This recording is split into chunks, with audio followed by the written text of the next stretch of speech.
So, welcome to tonight's live stream. I'm going to be joined by Andy Randall in a moment, and we're looking at the Cloud Native Cookbook put together by Equinix Metal. They've sent me a couple of copies, so I actually have one of these to give away. One of these is going to be yours. And we're actually, I've just learned, going to be doing a live bake of my no cheese, no pizza recipe too. So throughout the show, just comment in the chat. I'll keep an eye on that. And I hope you're going to have fun and learn a bit about cooking as well. Now I'm going to bring Andy on. Welcome, Andy. Alex, how you doing? Good to see you. Good. Yeah, I was just caught me in the kitchen here. Yeah, I think they say great minds think alike, and we've both definitely sort of dressed the part, but you've gone one step further and you're actually in your kitchen ready to cook. So very I actually impressed. set up the kitchen with camera and lights and everything, so we're ready to go. Great. So you got involved with this project, and I did as well. I can't quite remember how, but this feels like the kind of thing Jacob at Equinix Metal would just do. It just sort of has his name all over it, and that's one of the things I really like about them. Yeah. I don't remember who reached out to me, but certainly when I first got the invitation that I'd like to contribute something to this Cloud Native Cookbook, I was thinking it would be like Helm charts or recipes for how to deploy Calico networking or something like that. But it turned out it was a real cookbook, and yeah, so I had to kind of scratch my head and think, what could I put in this? And actually, I have. Let me see if we have, and I wasn't planning to get this, but this is our kind of family cookbook. Okay. It says Rezepte on the front, so it's my wife's from before she met me, which is a long time ago. Your wife is German, isn't she? My wife is German, and I'm in Berlin right now. So let me see if I can even find the original recipe here. Goodness, We've got a message from Enging from Schwartz while you're looking for that. He thinks you're quite cute in your apron. Well, I don't know how to respond to that, but I'll take that for the compliment it is. Here, I've seen it somewhere. Here we are. Also saying hi from India. Here's the original version of this recipe. Let me see if I can get you onto the big screen if you want to show us it again.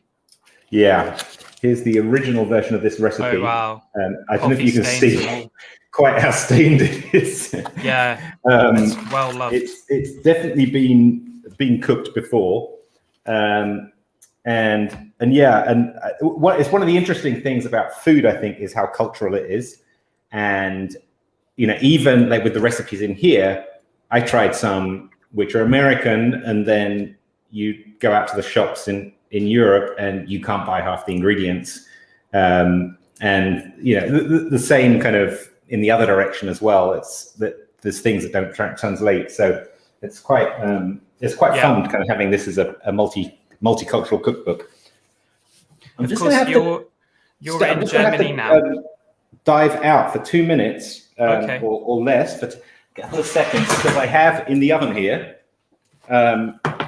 some of Marky Jackson's easy jalapeno poppers. And tell us about those. Now, what page is that? I'm sorry, I might be completely derailing your planned set of topics to talk about here. The plan is to have some fun and inspire people to try out one of the recipes, maybe even contribute your own. I'm going to pull up the recipe here. Now, one thing that you'll notice, I think, when you get a paper copy of this, or if you look at the PDF, is just the quality of the print here.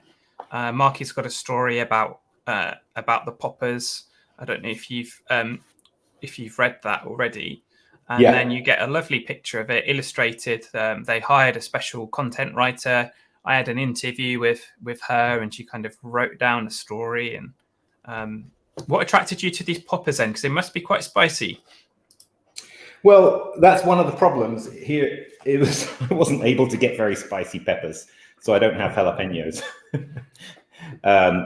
So I think they're probably not going to be that spicy. But the story behind the poppers is because I lived for 20 years in America, and my kids are American. We celebrate Thanksgiving. So last Thursday was Thanksgiving, and we had some friends over, and I was going to do a nice little hors d'oeuvre of these poppers so that when they arrived, they would take some off the plate and it would all be very nice. Unfortunately, I was cooking a lot of different things and completely forgot about them. As you do, yeah. It's an easy mistake and to the make. friend, they were timed to be just right as the friends arrived, but of course the friends were late, and then but when the friends walked through the door, there was like smoke coming out of the oven, and it wasn't quite as delicious as I was anticipating. So I haven't actually tried these before. Okay. So now, have you got a glass of water ready? See how they're meant to be. Have you got a glass of something cold ready? I'm thinking I'm not going to eat them just yet. I'm going to take them out of the oven. I'm going to put them on a board here. The all-important cooling tray. Yeah. Now, Marky says about these that he says, when I start making these, everyone knows there's going to be a party. There's an anticipation and lead up generated just by the smell of them. Now, I don't eat really spicy food, but actually just reading that is getting me interested. How do you think your family are going to respond to them? I think they are going to disappear very quickly. My kids, growing up in California, love Mexican spicy stuff. So there's actually a Mexican and Latin American shop just down the road from us called Chili and Paprika, if anyone in Berlin is interested. And they have all this stuff imported, and our kids go there quite often to buy them all the spicy ingredients. I've got a tray of the spiciest sauces you can imagine in the cupboard. So can you hold those up for us again, and I'll put Marky's at the side. Okay, I don't know if you can see that. How's that? Looks pretty close. That's great. Yeah, that was good. Thanks. I had to bake them slightly hotter than his recipe because the oven has to be hot enough for pizza. Now, Ingen is actually in Germany as well, and he said he loves sauerbraten with Spätzle. Now, didn't you have a recipe involving sauerbraten, or am I mixing my sours? Right. My recipe was sauerbraten. So well, let's see if we can pull up your recipe. Very nice. This is actually Dino's. You got it in the book in front of you? Yeah, I have it here. Yep. There we are. I think did you show it? Anyway, as you say, one of the everybody else there's the PDF, so you can just grab that. There's a URL on the YouTube. Fantastic. Yeah. One of the joys of this book, the PDF is beautiful, but if you can get a physical copy as well, which I know Alex is giving one away, it's just a beautifully printed. The paper quality is lovely. The illustrations are amazing. It's even as thick as card, isn't it? Yeah. No, it's really. Zoe, I think Zoe Allen, I think, drove this project and did a fantastic job. And I think it's Mo Musa. Was that the person who did all the illustrations? Oh, it didn't. I don't know if Mo did them, but yeah.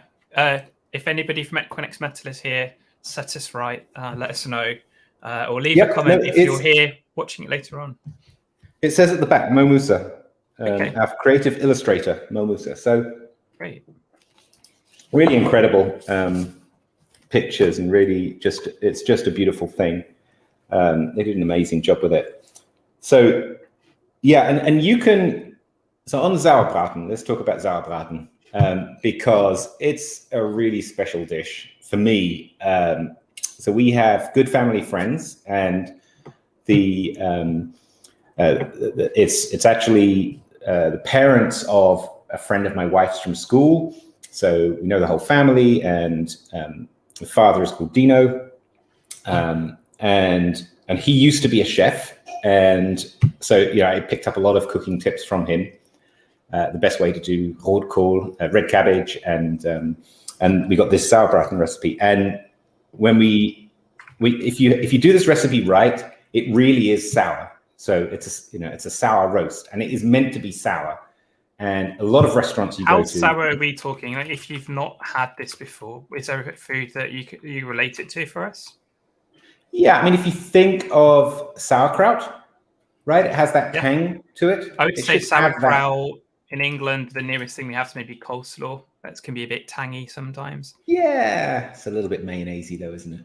Yeah, a little bit mayonnaisey. It's more vinegary than that. And I've been to, quotes, German restaurants in the States, and often they serve it too sweet. So it's kind of a creamy sweet sauce, and it shouldn't be a creamy sweet sauce. It should be a creamy sour sauce. Okay. And you get that by tons of vinegar and marinate it for 48 hours plus. It really needs that time. But the good news is then you can use a pretty cheap cut of meat, because when you're marinating in vinegar for that time, it's going to be tender. Okay, so you marinate the meat in vinegar, and then you make this. There's a sort of a greenish, or is it an orange sauce that goes with it over the meat? Yeah, so the orange sauce you make out of that marinade. So you keep a bit of the marinade and you cook it down, and then just right at the end you add a bit of cream, and it turns it into this beautiful cream sauce. Now I'm just looking at your recipe. I've got kilograms, which I can understand, and we've got sort of to taste, teaspoons, things that I can figure out in the kitchen. But I remember, when I first got into cooking as a teenager, my mum, I'd find a recipe, say, "Can we cook this?" She'd say, "Well, I don't know what a cup is," and so that seems to be something that sort of trips us up. What is a cup, Andy, in a recipe? Here's a cup, and it says on it, 1 cup, 240 milliliters. So this is a cup? No, this is a cup. 240 milliliters, exactly. So it's quite easy, right? Okay. Half cup is 120, quarter cup is 60. But it's actually something that I love about cooking in the States. So, when it's one of those cultural differences, right? In Europe, you cook by weight, so you don't have a cup of flour, you have 250 grams of flour. Yeah. As your recipe did, right? Yeah. And so I have to get my scales out, and I have to put some, a bowl on it, and then I have to zero the scales, and then I have to weigh it carefully. Like in the States, I'm cooking, it just says a cup. Great, a cup, done. So much faster. So I don't know. I really got to appreciate that when we lived in the States. That sounds easier. Yeah, it is. It is just so much easier. So how does this look? That looks like a really supple dough. Let's see if we can get you in a bit closer there. How long have you been doing that dough? How long has it been since you needed it? Yeah, it's about an hour and 40 minutes or something like that. Now, the way I tend to do this is, if I'm in a rush, I'll do it as you're doing and give it an hour and 40 minutes. But if I want to make it really special and I've planned ahead, which is rarely the case, you can actually mix the flour and water the night before.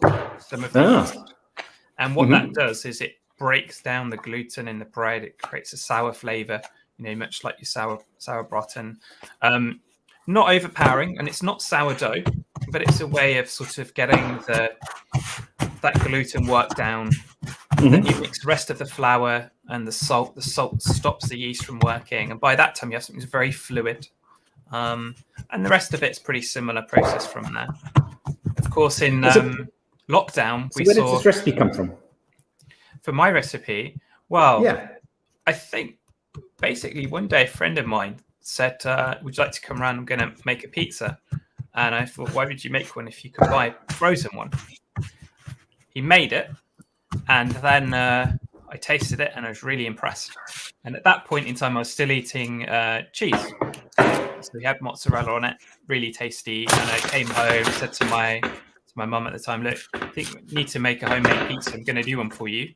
It was a revelation for us. It was just so much more flavoursome than what you can buy, even from, I don't know, Domino's Pizza or a takeaway.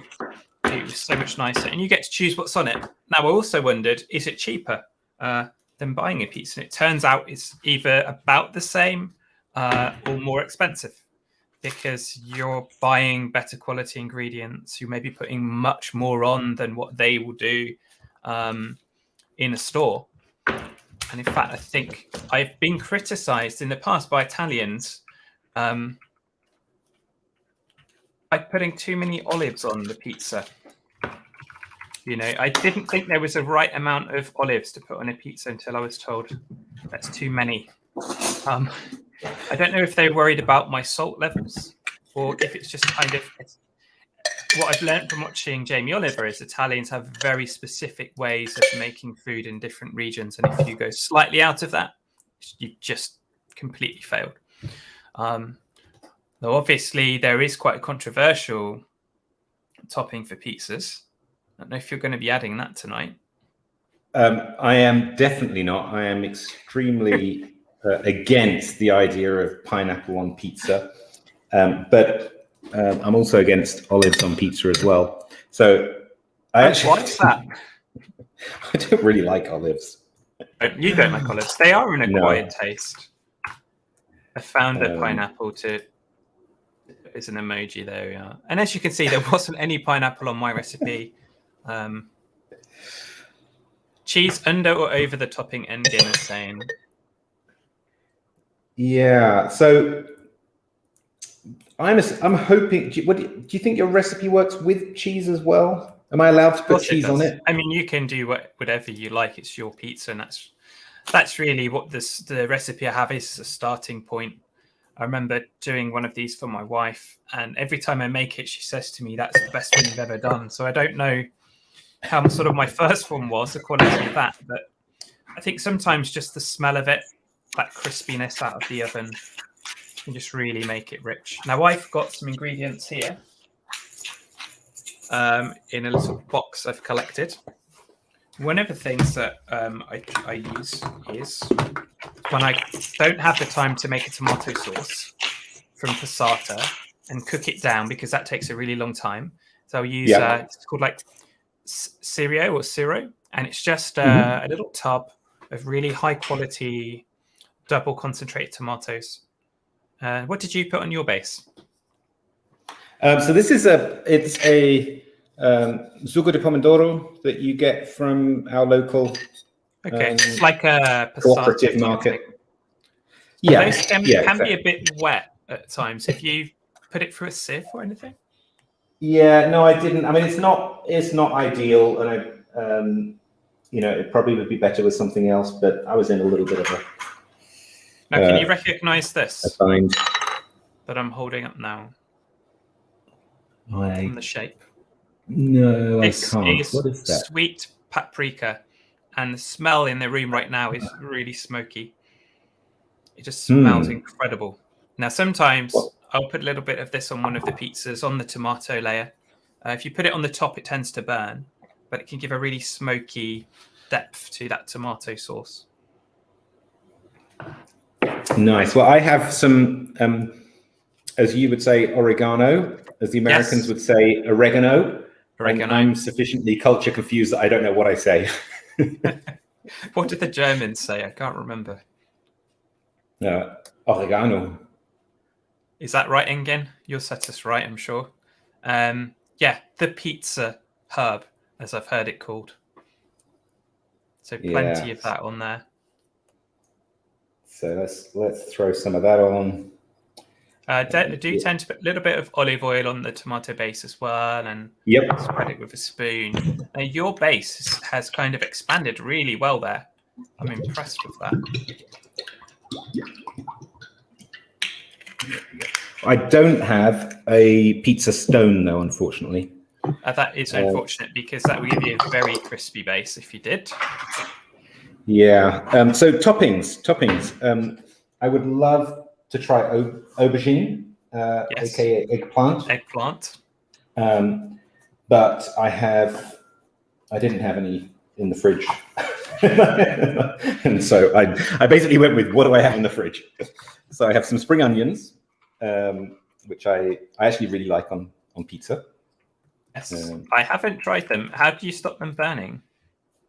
I'm going to put it underneath the rest. I mean, that is a good technique. I mean, with the Parma ham, sometimes I will put that under some mushrooms and other items. Otherwise, 12 minutes on the top heat of my oven can just, turn it to a crisp, and it's just not as nice at that point.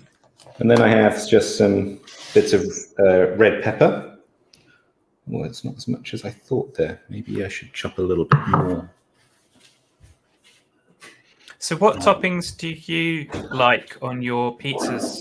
Everybody in the comments can see we've got David, Andre, Engin. What do you like if you making your own or ordering one? What would you want on yours?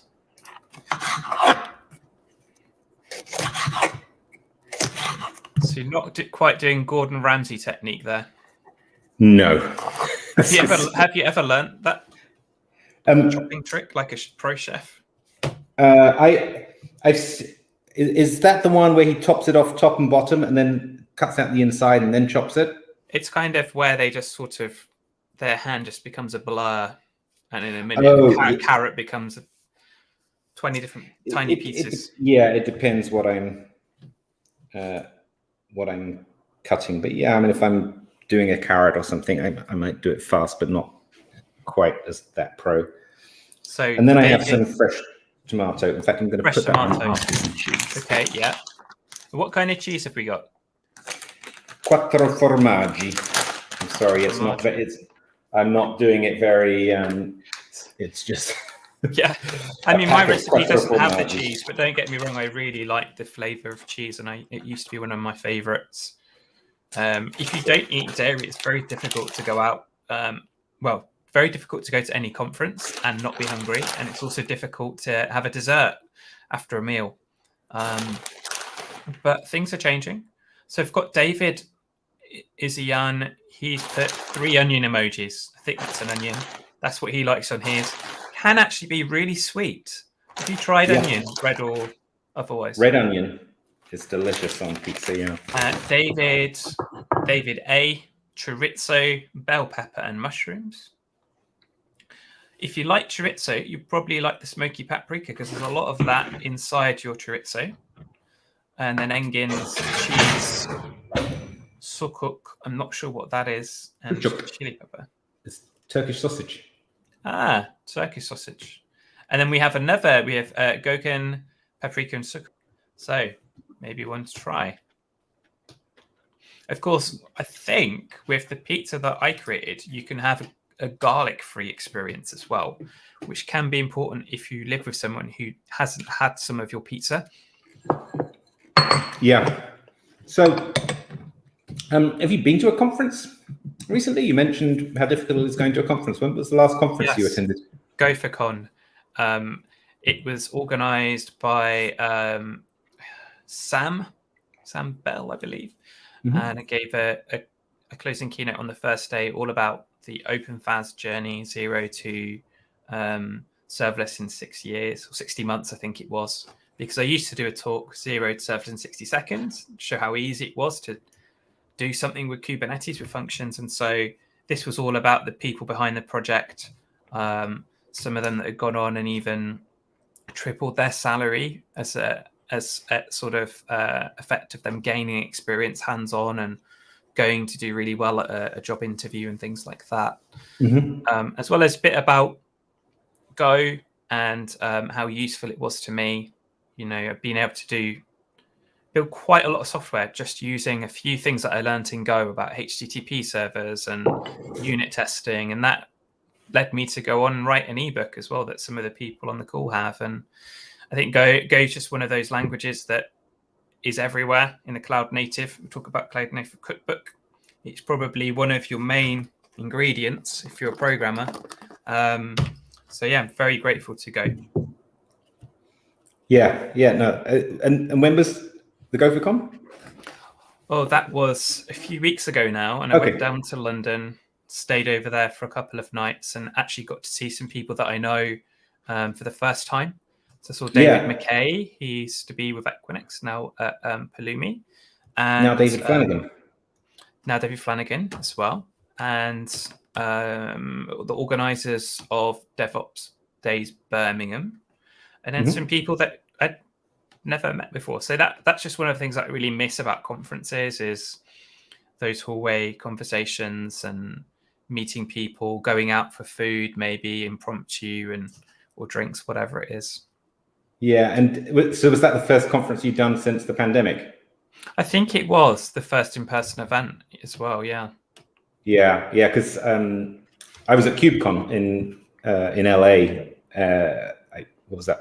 Last month, and that was the first I'd done since the beginning of the pandemic, and it was weird, man. It was like you got all the energy you got from people, but it was also just much more overwhelming than I've ever experienced it before.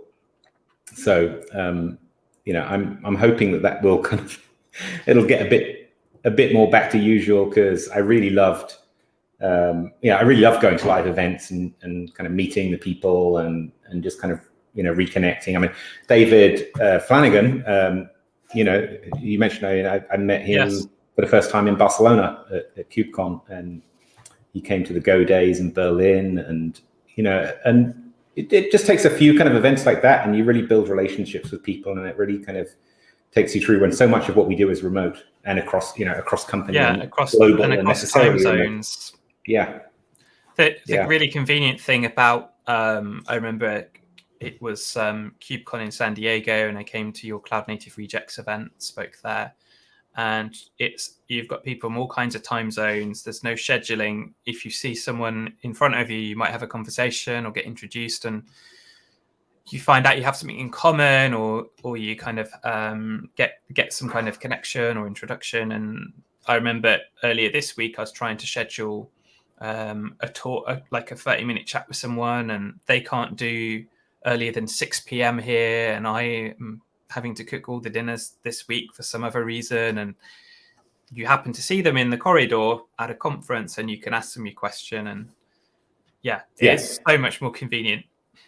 But on the other hand, it's probably good for the environment. We're not flying around as much, and yes, that is for sure. And it's also so much more inclusive as well. I mean, I see a lot of folks participating in virtual events that are from locations they probably wouldn't have been traveling to the US or to London or whatever it is. So I asked everybody if they've been to an in-person event since 2020, and David's been to a few, 4 times throughout the year. I think it probably depends on where you live. I know there's still some people that are concerned about going to events. I took a risk with the London one. I've had my vaccinations, hopefully get my 3rd one soon. And I guess we're just going to have to sort of see what happens. Yeah. Now, did you put that pizza into the oven while I wasn't looking? I did. Okay. I needed to get on with it because I realized we're going to be done before. What's the timer that you've got on for that? It's in my head. It's about 7 minutes. 7 minutes. I mean, I think I have a look at it at 7, probably go for about 10 to 15, depending how wet it is as well. If you don't have cheese, it can have a lot of the ingredients like tomatoes and mushrooms can be quite, moist and kind of make the whole dough need a bit longer to cook. Yeah. I was looking at the wrong recipe here. What's your recipe? It says 10 to 15. Yeah. Maybe it's. Yeah, it's probably coming up for about 7 minutes. So is this going to be your dinner tonight? It will be, because actually right after this, as soon as this is over, I'm going to rush, grab my bag, and head out to my choir rehearsal. So as you pointed out earlier, we've got like a a whole array of the schedules here for everyone. Each of the kids, when their school, what the school timetable is, when they have exams, and and we have a this week board up here on the fridge, which you probably, which just kind of says what's happening this week. And need very neat writing to write that small. I like how organized everything is there. Is that your influence or your wife's influence? Well, I would call it more organized chaos. So it's definitely a combination of the two. So sitting and talking through the week was something I introduced. Kind of, you could think of it as our family weekly stand-up. Yeah. Although it's sitting down at dinner on Sunday. And this is much more my wife. I would probably come up with a much more high-tech solution. Yes. But she's just like, no, we're going to print each thing out and we'll tape it up. And it's actually effective because, it's very visual, and, she's much more visual. I'd probably just try and put it into a Google Calendar or something, but actually that wouldn't work because no one would ever look at it. Whereas this, everyone looks here every morning. Right in front of you. Yeah. Yeah. I have a big whiteboard on my office wall here. Recently, I've started sort of trying to find a business model for my open source work. And if I can't do that, perhaps something else commercial that's not open source. Had quite a lot of success with offering, I know Kimvok used to do a bit of this as well, sort of engineering as marketing. Mm-hmm. That might be where a company in particular has a new product or a new angle. They want to see some content in a certain area. Yeah. And I'll go and help them with that. Or maybe just see if I can get something to work, a bit of R&D. And so that's done quite well. And so I've been using my whiteboard, and I'll move my cards along as I've had a call with them. I've tried Trello as well. And at the moment, I'm looking into CRMs. And as an engineer, I think you just sort of, you're drawn to that kind of thing, but you also worry about the cost. If you're a developer, you sort of start off thinking about your own salary, you think about what you would pay for. But then when you start to run a business, as I guess you've been doing in the past few years, it's a completely different mindset, isn't it? It is. And paying for something like Salesforce is a lot of money, and it adds up quickly when there's more than one of you as well. So we actually used SalesMate, which I was pretty happy with it. It worked pretty well. I've used Pipedrive before as well. That works pretty well. Actually kicking the tires for Pipedrive at the moment, but I have to have a look at SalesMate, because by the time you're all said and done for 1 year, it's like $800, 600 euros. You add another user to help you out, it's double the cost. And so it's like, is it worth it? Potentially, get nagged, get reminders that I don't get from my Trello board or my whiteboard up here. And so that's another thing, like with what I've been doing, is trying to find where my current software, open source software, might get better and serve a need. I've been doing quite a lot of reading and listening to podcasts. Actually, when I cook for my wife, I'll listen to a podcast about business, entrepreneurship, marketing, just try and find another angle. Yeah, no, I mean, I find it is a very different discipline from engineering, obviously, but it is a discipline, and there's structure to the sales process, there's structure to how you manage customers, and all the way through the customer success lifecycle. I mean, I think a mistake a lot of companies make is in closing the sale and then kind of throwing it over the wall to support, right? And you get this kind of disjoint experience as a customer where you work with one set of people all the way up to the sale, and then you sign, and then it's like, send us a ticket when you have a problem, and that's the only time you hear from them. Where it should be a much more continuous thing, particularly in the SaaS world.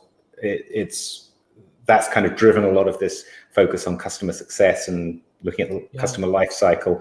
But it should be the same, like even if you're doing engineering consulting, It's the danger with engineering consulting is that the pre-sale consulting ends up being, giving away some unlimited amount of time and expertise, and you need to be really clear. But I know you and I have had conversations about this. I think people many conversations about this. So I really appreciate it. Actually, I know it's not quite the cloud native food cookbook, but this is definitely something cloud native developers need to be thinking of if you're running a business or thinking of it. And why not?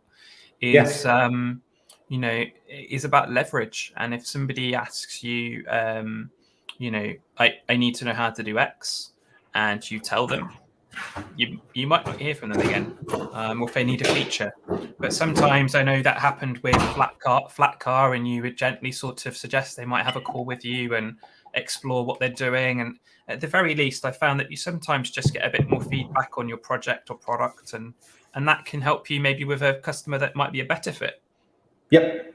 Yeah. And I mean, what I was going to say there is just being very straightforward and direct with people. People respect that, right? They say, I'm having this conversation with you now because of X, right? And that might be because it's useful to me to have that conversation to learn, and we can exchange some ideas, or because actually understand you're part of my funnel and I want to sell you support at the end of this, and we'll have a quick half-hour call. You can pick our brains, but like this isn't a half hour every week from now until your deployment, all your deployment issues are resolved and you don't need us anymore, right?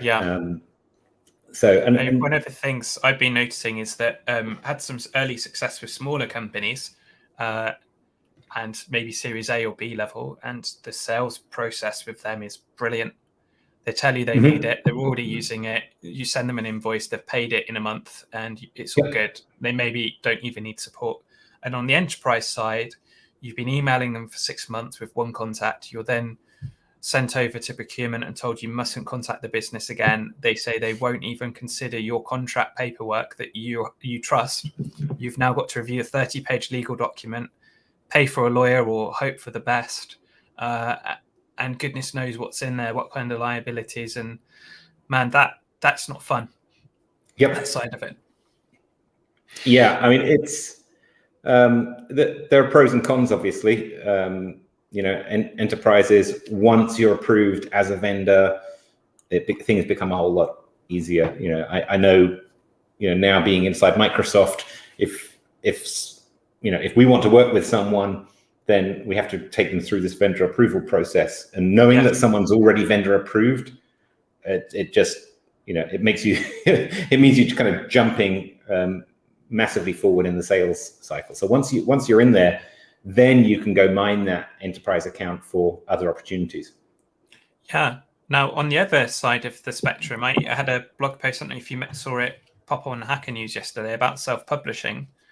And after Black Friday, I thought, okay, I'm going to talk a bit about these 3 ebooks I've created, what the process is. And I was surprised just by how many people commented and were like, well, you won't make any money, or you won't be able to edit it very well, or you shouldn't ask somebody for help, or do a sort of labor exchange. And I think there's a lot of people with business or creator economy that are just misinformed or worried. And I think one of the things that I've always done is have a go. I think, like, what's the worst that could happen? I don't know if that same mindset sort of helps me with my cooking. But there is something cooking related I wanted to share. Nice segue. Which is an end grain oak chopping board. And it isn't quite finished. But one of these creators that inspired me was Daniel Vassallo, who quit his job at Amazon on almost $1 million a year in a comp. And he actually made a few of these and sold them sort of $500. He didn't use oak, he used more exotic woods. And I thought I'd have a go at it. And this one's not come out too badly. But so talk us through the process of how do you make something like that then? There's actually a few steps to it. Let's say you had a big sheet of wood. First of all, you cut it into strips. And you have to make them square, either when you cut them or later on with a hand planer or an electric planer. Once you've got these strips, you then switch them opposite sides. So all the grain is not facing downwards, it may be up and down alternate. You glue it together, clamp it, and then you'll have a bit that looks like that. You then cut it into lengths, turn them on their sides, which gives you your end grain, glue them together, and then flattening this is also really complicated. I think I picked the most complicated project I could here. And basically you have a cutter that goes up and down on it called a router, and you get a flat surface. Eventually you put some nice grooves in it and finish it with a nice food safe cooking oil. And the idea is that the end grain of the wood is actually very tough and almost self-healing. So when you cut here, these lines will just close up again. Whereas if you were to cut on the side, that's going to be there forever. It's beautiful. I mean, it's amazing piece of work. Sounds like you need some pretty specialized tools though as well. Yeah, I mean, I've really been getting into woodwork. I think the Grow Lab project was probably where I've got a lot of the ingredients for my cooking. Was what got me into woodworking this year, and it all started with trying to make a wrist rest like this, which are also selling on Gumroad. And then it just really got out of hand, just like OpenFaz or any of the software I've written. And before you know it, you're sort of Googling different kinds of saws, finding out that there's 8 kinds of sanders and you probably need all of them to get a job done. And it's been a lot of fun. And I've also sort of networked with people that are into woodworking and learned a lot from them too. So if you ignore how much money it would make you, would you rather be spending your life building, doing woodworking and building grow labs and things like that, or would you rather be doing software engineering and consulting and that kind of thing? I think that's a good question. What I guess attracts me to woodworking is the idea of creating something and then being able to give that or sell that to other people that is useful to them. And that's the same thing that I enjoy about software. And as you've probably noticed with your career, is as you get deeper into the sales and support side of things, it's creating a whole lot less. Yep. Unless you have people there that are supporting you and doing that for you. And so I think that's what I really like about it, is you get to create. Well, you can just create memes on the internet instead, right? Yeah, you can if that floats your boat. We all have to have our creative outlet somewhere. Now, that pizza, how's it looking? Yep, I just took it off of the baking tray because I didn't want it to burn from the bottom, but it is looking on you now. Ready. Let me move this. I'll move the baking tray off, and I can move this chopping board over so it's a little bit more in the center of the can. There we go. Whoa. Don't lose it. So there's my pizza. What do we think? There's Andy's pizza, and do you want to sort of just like on a cooking show? Do you want to tell us what it is? Yeah. So let me get a knife here as well. Yeah. So this is Alex's no cheese, no problem pizza. So it's Alex Ellis's recipe from the Cloud Native Cookbook, and I followed it pretty exactly, except for the fact that I put cheese on it. So the no cheese, no problem pizza is a little bit of a bad description, but I'm really looking forward to it because every time I make homemade pizza, it's always better, but I can never actually summon up the will to do it from scratch normally. And you've actually really inspired me because it was super easy. I was thinking, this is going to be a real pain, but just put a bit of oil and lukewarm water in a bowl. In this bowl, put some flour and yeast and a bit of salt together. Put that in with the water, mix it all up in your hands. I guess the biggest thing was kneading it for 10 to 12 minutes. Oh, that kneading has to be done, and it's so tempting to do it for about 30 seconds and think you're done. Yeah. Yep. No, I did it for a full 10 minutes and then a bit more. And then just let it international readers. that is kneading with a K, like a Kubernetes project. Indeed. Very cloud native. And David Isayan is saying it's so tasty. He's actually going to order a takeaway pizza now. Get the recipe from the ebook. It's free. Make one yourself. Exactly. Maybe next week. You've got a bit more time. And I should also say now the jalapeno poppers have cooled down a bit, so I'm eating my way through those.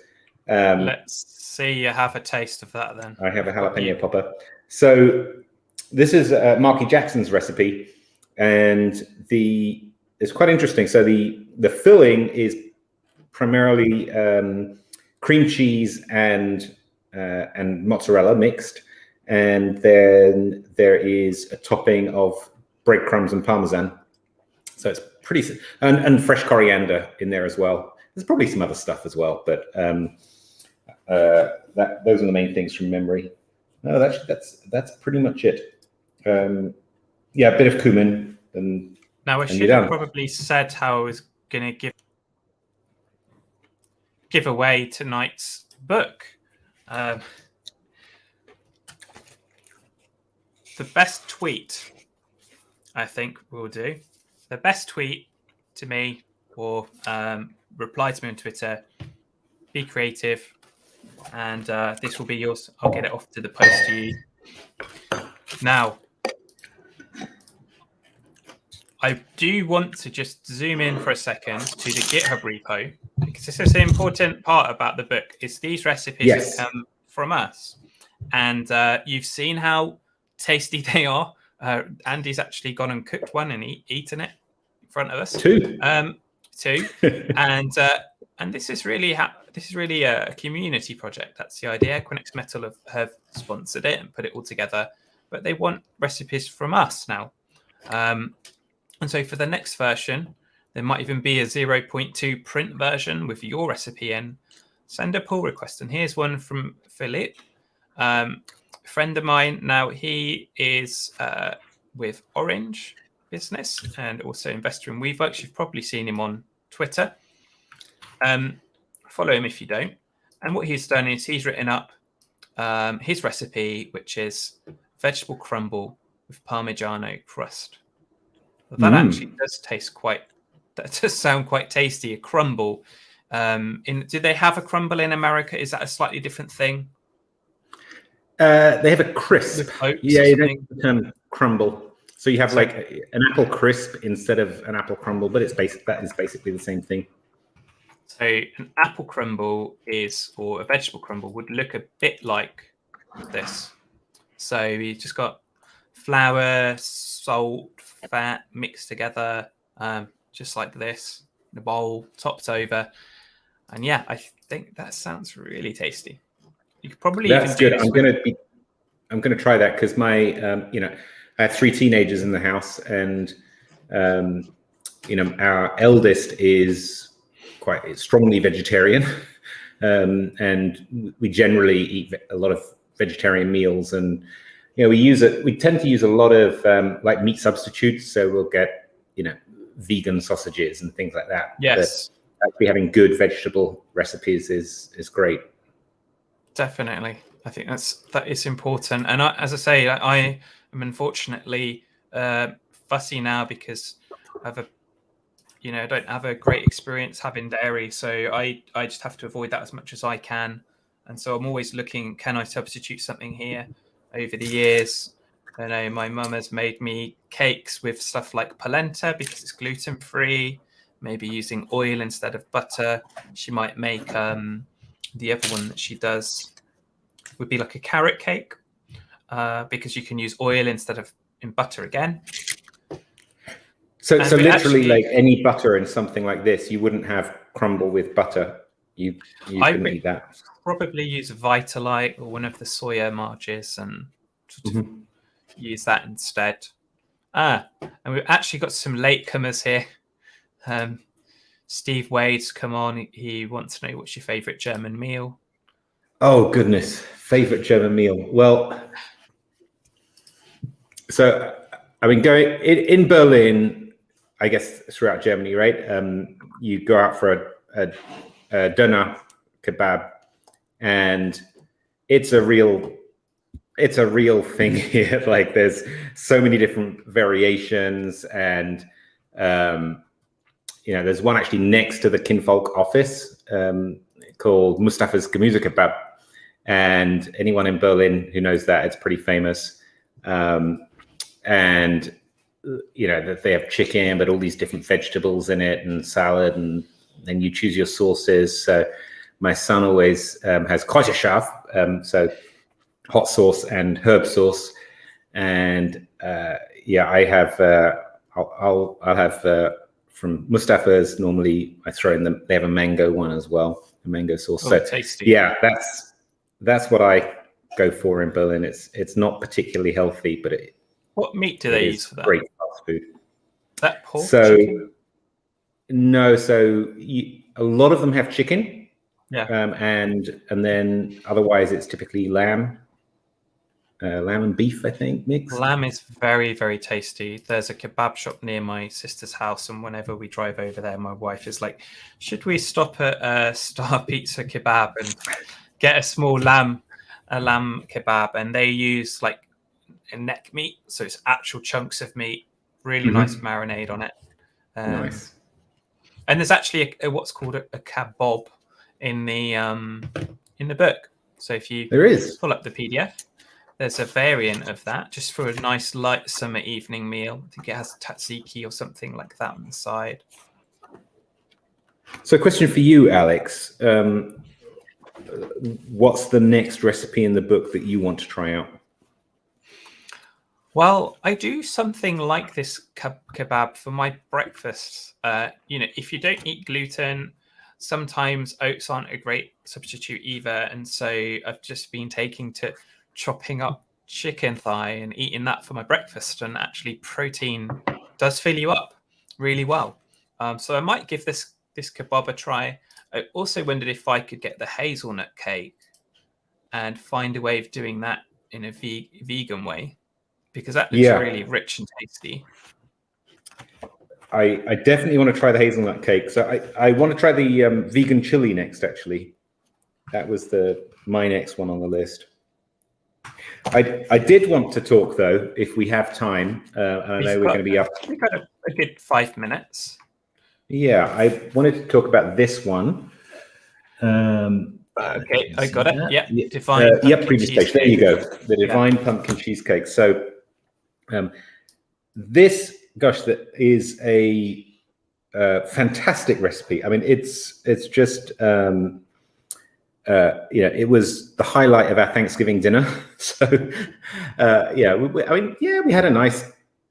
We actually had goose instead of turkey, but we had a nice dinner, and it had great, all the veggies and everything. But we brought this out at the dessert, and that was that made Thanksgiving for everyone, because it's kind of like a pumpkin pie, but I don't really like pumpkin pie, and I think a lot of people don't really like pumpkin pie, but this has enough pumpkininess to be festive, but it's like a cheesecake and it's yummy. You do have to prepare it in advance. So I actually started it the night before.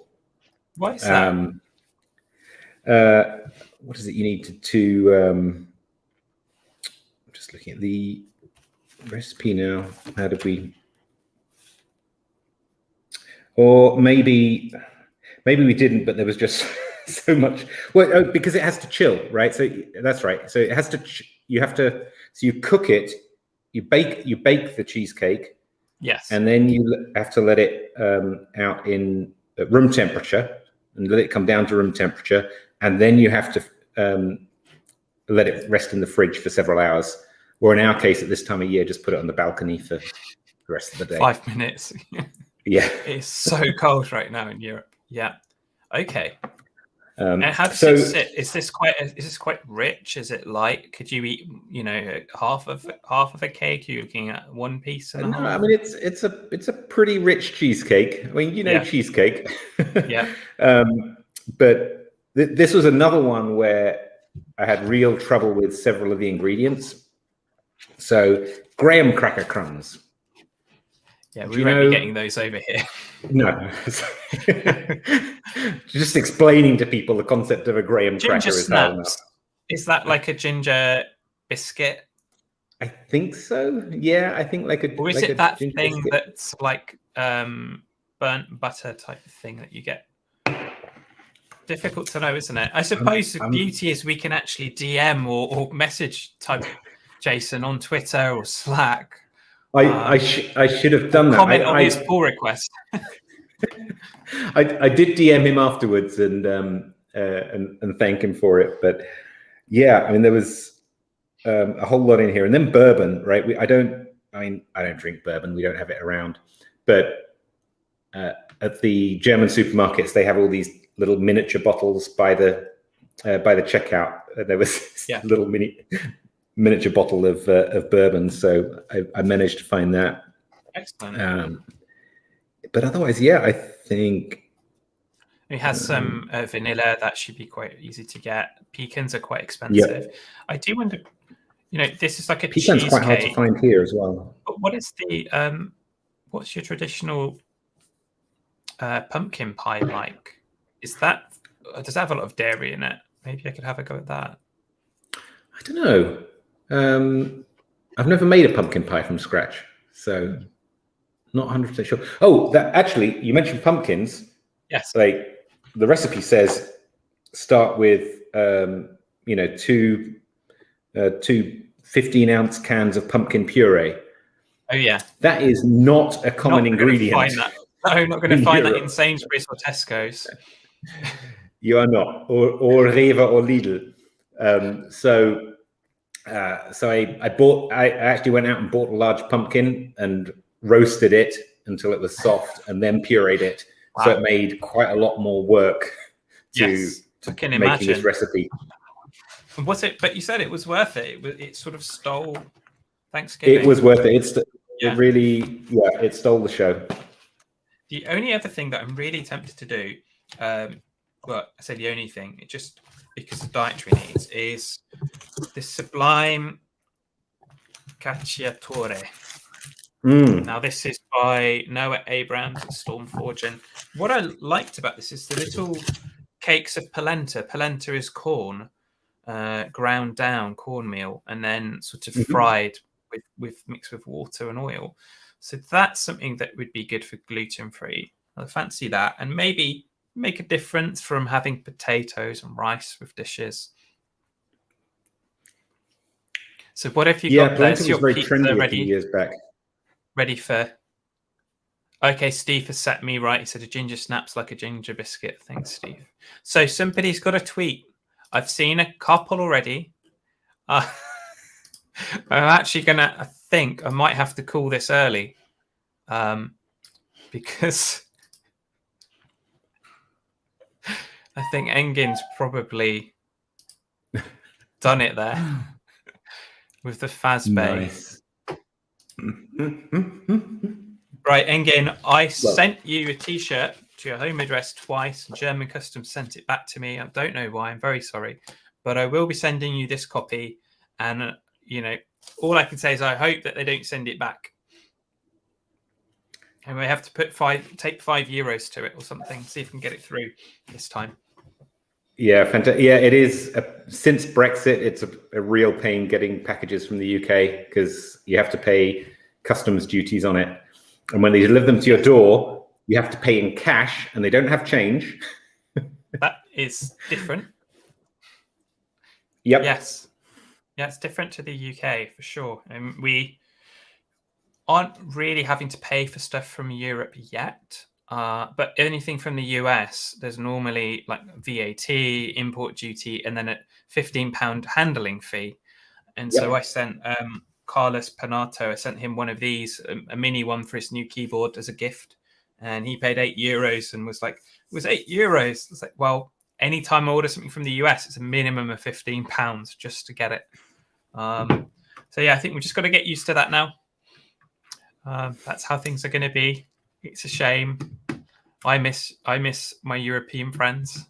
But and sending stuff it's without tariffs. But it's the way we're going.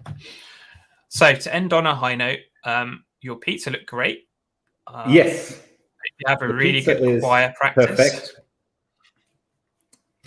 Thank you so much for the recipe. Thank you for the invitation. It's been a lot of fun. I was thinking, how are we going to talk about this for an hour? But like, we just did. Yeah, absolutely. And I think definitely the live cooking has helped massively. So yeah, everyone, recommend you go try out some of these recipes, tweet about them, and go to the GitHub and contribute your own as well. Because I actually love this. On the front of the book, it says version 1.1. Okay, yeah.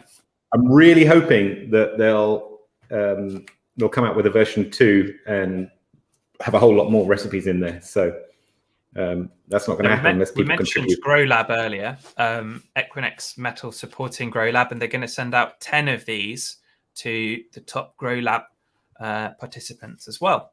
So awesome. If you missed out today, there's still a few more coming, and the Grow Lab awards are coming soon, hopefully before Christmas, and hopefully be no duties to pay on them.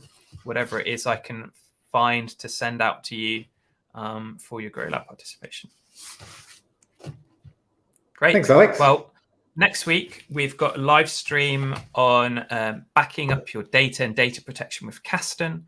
Michael Cade is joining, and we're going to have a session with OpenVAS at the Edge with Martin Woodward from GitHub. Unfortunately, we're going to have to postpone that, but there is a really detailed blog post I put together, and you can run through it, and you see my Raspberry Pis behind me. You'll basically be deploying to them through an inlets tunnel, publishing to GitHub Container Registry. It's a lot of fun, and it might be useful for you at the Edge. So go have a look at that as well. All right. Well, awesome. Good night, everybody, and thanks for tuning in, whether you're watching live or watching later on. Go and tweet to me and Andy. If you've tried our recipes, let us know. Send us a photo. Do send a pull request to the book, because it'd be great to have you in version 1.2. And see you next time. Thanks, Alex. See you next time. Good night. Bye, folks.